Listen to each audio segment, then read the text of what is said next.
Adolescence, already crowned as Show of the Year, hit hard, but unfortunately, like so many discussions today, it stays on the surface, neglecting something dark just below it. Incredibly close up, it showed us tragedy, pain, and violence. But it stopped short of an important aspect, which would make it truly as significant as the common narrative makes it out to already be. It didn't ask why, on a more fundamental level, a problem that ironically mirrors the lack in the broader discussion around the show itself. It did show symptoms: loneliness, incels, internet, radicalization, fixation on their perpetrators and neglect of the victims, and the fact that emoji illiteracy really is the root cause of generational misunderstanding.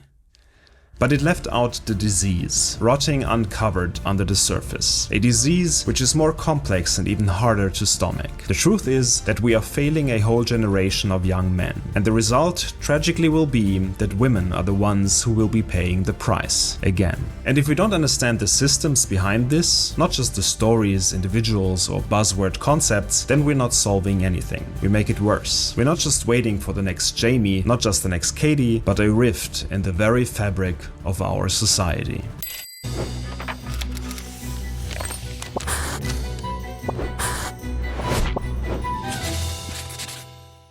Adolescence is a necessary show. It dares to look inside the eye of the storm, inside modern male rage. It shows us a boy, Jamie Miller, not a monster, not a villain, but a child unraveling into violence, on the silent backdrop of a girl, Katie Leonard, who paid the price for an anger Jamie doesn't understand. Actually, no one seems to understand in the first episodes. It's brutal, it's uncomfortable, and honest, but it's also incomplete. And in that incompleteness, in what adolescence leaves unsaid, lies the problem. Because the show focuses so tightly on the crime, on the grief, on the aftermath, that it forgets to ask the bigger question: how did we even get there? Instead, it drops a few familiar names, some familiar concepts that pretend to be answers. Andrew Tate, incel culture, social media, the layered cultural war in the emoji cryptosphere. These are real problems. Well, the last one is just dumb. I mean, come on, bro. I'm also irritated if someone doesn't know what an eggplant means, or when I'm accused of being passive-aggressive for using a thumbs up, but I'm not making a whole show about it.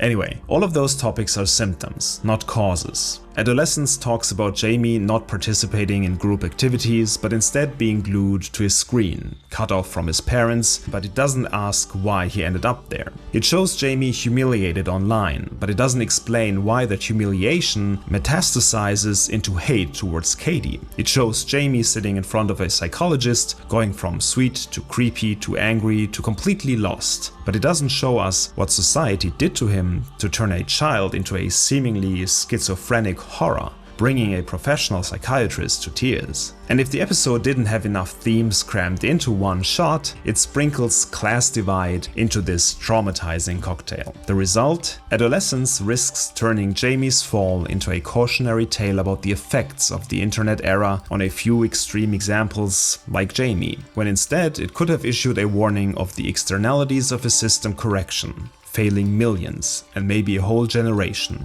In short, it shows the tragedy and the match that lights the fire, but not the gasoline fueling it. And if we only see the tragedy and the match, if we only see Jamie the aberration, we'll miss a crucial part. Jamie is not an accident. Jamie is the logical consequence of choices we as a society have made, for good reasons, but without paying attention to the subtleties. Which may have dire consequences, because if you pay attention to the subtleties, it becomes quite clear. We are creating a generation of boys like Jamie, and in the end, not just girls like Katie will pay the price. It will be their mothers and daughters too. When a system fails, the costs don't disappear, they just get shifted. Someone else has to pay. The system failure we are talking about here, of course, is a system that in the past and today privileges men at the expense of women. As a society and with the feminist movement, we decided to adjust that to a level playing field. But in order to do that, in order for someone to move up, someone else has to go down. And do you think it will be male CEOs, male oligarchs who will let go of power and make room? No. It will be those who never had the power in the first place. In economics, there's a brutal term: lost generation economics. It describes how after massive crises, wars, recessions, a nation sometimes recovers. but only by sacrificing a whole generation's wealth. A generation forced into poverty, unemployment, hopelessness by austerity measures, so that others might eventually rebuild so the system can recover in the future. I remember learning about that concept back in business school, and I remember thinking back then, how would that work? How would you convince a whole generation to be sidelined for the future benefit of the system without them starting a rebellion? Well, turns out you don't ask them. It works mathematically, theoretically, the economy recovers. The charts go up. But for the people sacrificed, it doesn't matter. Their lives were the price of progress. And that's exactly what we are doing to boys today. In our rush to level the playing field, to expand rights, opportunities, futures, we forgot one simple, brutal truth. Boys are not the patriarchy. Boys are just children. They didn't build the old world. They don't control this one. That's where the truth and perceived truth are at odds. And most of the time, perceived truths prevail. Because you might say that despite all that, they eventually still will grow into a system that will privilege them. The problem is, they don't know that yet, do they? All they know is the world they wake up in. And the world they wake up in tells them again and again they are privileged, even when they feel powerless. They are the oppressors, even when they have never held any power at all, that they are dangerous, even when they have barely ever been loved. When you tell boys over and over again, implicitly or explicitly, that they are at best uninteresting, irrelevant, or worse, the problem, they will be trapped in a corner. And trapping someone in a corner you are afraid of seems like a bad idea. Because what we're doing is, in our own logic, setting up the future privileged leaders of this system with resentment against the future victims. Because resentment in boys doesn't stay quiet, it festers, grows. It curdles into rage or despair or both. And here's the kicker. The boys themselves may never even understand why. People don't think in sociological terms. They don't say, I'm experiencing systematic neglect. They say, nobody cares about me. Everyone hates me. Maybe I'll make them notice. And that's how you create Jamie. Jamie isn't some cartoon villain. He's not even radicalized in the traditional sense. He doesn't quote Tate's speeches. He doesn't post manifestos. He's just lost. He posts gross comments about women online, but not because he believes anything ideological. He's just mimicking a culture of casual content. He drifts into the incel rhetoric, only half aware of what it even means. His downfall isn't dogma, it's loneliness. No close friends, no emotional education, parents who love him but didn't know how to reach him. A system that saw a struggling boy and shrugged. Jamie becomes violent not because he's evil, but because he's hollow. And when hollow boys break, someone else bleeds. This isn't a theory, it's happening. 63% of young men are single, which suggests that more and more young women date older men, ironically also a symptom of the system we tried to dismantle, poisoning the solution. Male suicide rates dwarf female ones by 3 to 1. Boys are falling behind in school, in emotional resilience, in economic prospects. And at the same time, extremist movements are openly recruiting from their ranks, promising them revenge, power, and belonging. Young women, meanwhile, are surging ahead in education, politics, leadership. And instead of celebrating that together, we're breeding a quiet war. Because when you leave a generation of boys to rot, you don't just lose the boys, you create enemies of the future. Today we're watching one of the largest emotional and political divides between young men and young women ever recorded. According to Pew Research, young women are more progressive than any other demographic, by a margin of 30 points. Young men, meanwhile, are not becoming more progressive. Many are drifting rightward or withdrawing entirely. The dating world reflects this drift. Women are climbing professionally, educationally, financially, while men are just being left behind. And yet, traditional expectations haven't disappeared. Women are still often expected to date across or up, to find partners who match or exceed their ambition. But the pool of such partners is shrinking. The result? Deep frustration on both sides. Girls grow up told they can be anything, and they become more independent. Boys grow up told they are inherently dangerous, and they become more lost. Each side begins to resent the other, not because of individual failures, but because the system is quietly setting them up to fail each other. It's funny that we forget on the most fundamental level, biology, we need each other to survive as a species. Who thought that a divide would be the best solution for an unfair system? No one. That's the problem. It just happened. In Adolescence, we see this drift played out painfully. Jamie doesn't understand girls, he fears them, resents them, hates them, not for who they are, but for how they make him feel invisible. Katie, meanwhile, treats Jamie not as a threat, but as a non-entity. She laughs, dismisses, ignores, not cruelly, but casually, the way teenage girls often do to boys who don't know how to act. The violence that follows isn't rational or justified. It's an ill-measured attempt to reclaim dignity, to assert existence. Katie doesn't deserve any of it. Jamie doesn't understand why he's doing it, but the mechanism is there. Unacknowledged boys don't stay harmless. They don't stay passive. They find a way to be seen, and often the costs of their visibility is paid in female suffering. Because we must not forget one fundamental difference in men and women, highlighted in this quote of Margaret Atwood. Men are afraid that women will laugh at them. Women are afraid that men will kill them. Men and women are not equal, and they never will be. When bad comes to worse, the physical consequences of altercations between men and women will always be to the disadvantage of the woman. This quote is a brutal summary of disproportionate consequences. In 2024, according to WHO data, 1 in 3 women worldwide will experience physical or sexual violence in their lifetime, most often at the hands of someone they know. Meanwhile, male mass shooters, extremists, online harassers overwhelmingly emerge from populations of socially alienated, emotionally neglected young men. The common threat: invisibility, humiliation, isolation. In an emotional sense, many of these men are trying to undo the primal wound of being unseen. And when men feel unseen, especially during their formative years, they don't just grow lonely, they grow dangerous. They seek domination where they could not earn belonging. They seek control where they could not win acceptance. And the first and most common victims are women.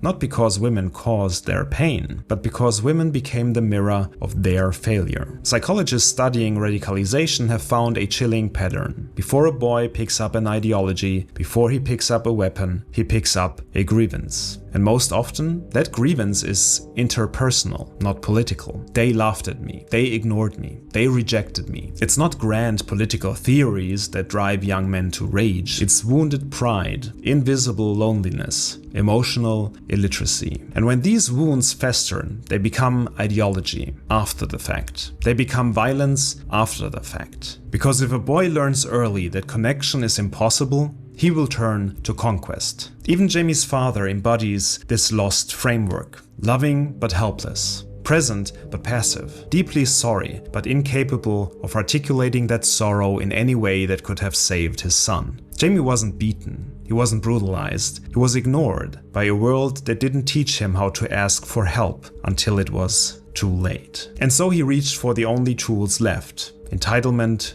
rage, violence. The final result? Not empowerment, just tragedy. So now imagine a world where this group of people eventually rises to power. Do you think it will be a world that stabilizes a level playing field that we might have achieved by then, through the measures we put in place on a societal level? Do you think it will be a world that continues the efforts we started to make the world more equal for men and women? Or do you think creating a feeling, justified or not, of unfair treatment in the more powerful half of the population might lead to an adjustment on their terms? I will spell it out for you. The results will be a reset of everything feminism tried to achieve. We will go backwards in time, or worse. Because for better or worse, our society relies on continuity, both of the progress just as much as the filth we cannot rid ourselves from. We are a single unbroken string of values passed down through generations. If we lose a whole generation, if we remove a whole generation from that progress, women are the ones who will be paying the price. Resentful men who eventually move into positions of power in the economy, politics, will make sure that they get their justice. Not just in violent crimes by one man to one woman, but in form of laws, cultural norms, and values to be adopted in the society they can shape anew, affecting women their age, women much older and much younger. And the cycle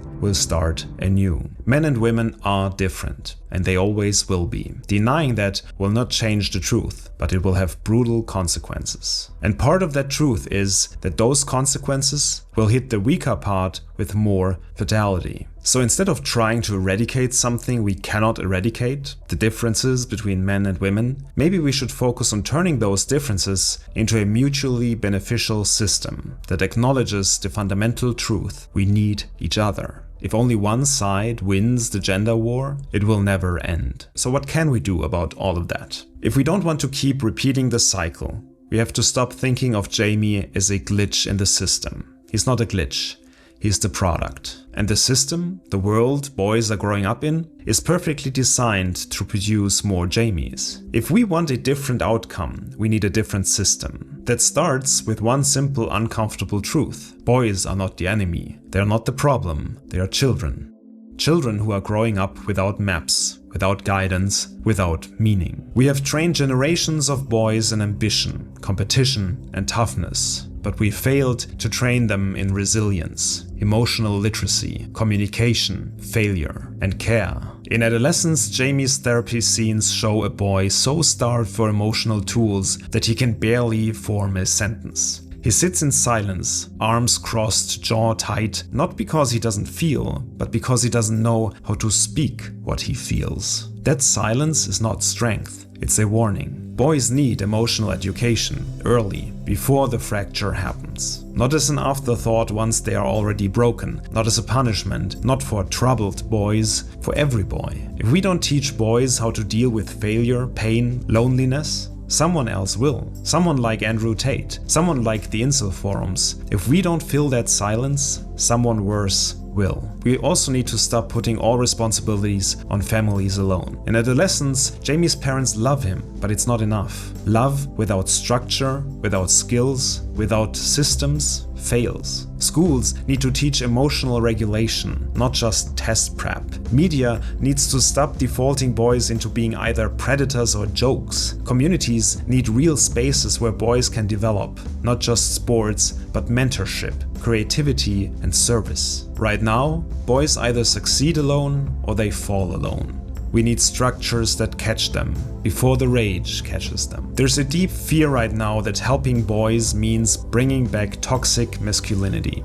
It doesn't. It means offering new models of strength that include vulnerability, models of leadership that include service, models of courage that include kindness. And that will result in a world that will benefit women. And just to say, if this message somehow feels unfair, because just as mentioned before, it focuses on the perpetrator and not the victim, because it basically says, be aware of not antagonizing the person that can kill you, well, it feels that way because it is not fair. It's not equally distributed responsibility and consequence. It's not fair. It just is. Just like life is not fair.